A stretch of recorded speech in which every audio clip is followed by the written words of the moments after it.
Claire ni ngiye brand manager champagne turi kurunshinga. Of course you are aware. Champagne hano turi kurunshinga kitabamo alcohol ari imwe idasindisha.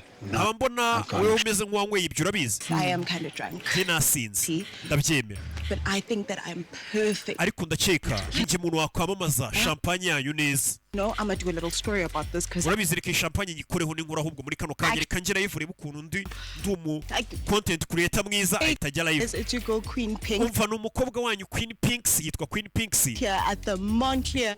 Hano turi muri champagne rwose yitwa Montclair, ni champagne rwose idasindisha. Champagne event with a huge announcement. Ndetse n'itangazo rirambaye twashaka kubaha. Found out that my blessed uyu munsi namenye ko sugar daddy wanjye cyangwa se umukire na narivumburiye wamaga udufaranga asigaye asambana n'inshuti yanjye magara ari live kuri internet yasinze. Turns out this whole blessed slay queen life I've been living was all a lie.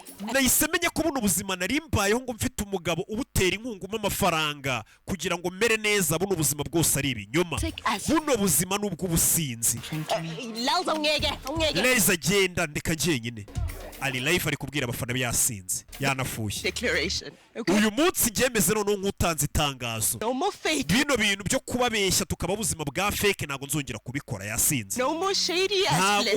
Nta kongera kwiteza ibyo bigabo byitwa ngo ni ibikire biduha amafaranga by'ibishuga daddy. From now on, uyu munsi I am my own blesser. Uyu munsi ngewe ngiye kwigira, ngiye kuba umukobwa wigira udategereje ngo sugar daddy cyangwa umugabo runaka umusore azampa amafaranga.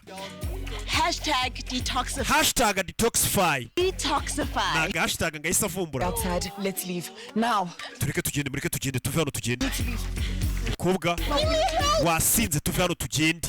In 200 meters, turn right. Urebe. Your mom's house on the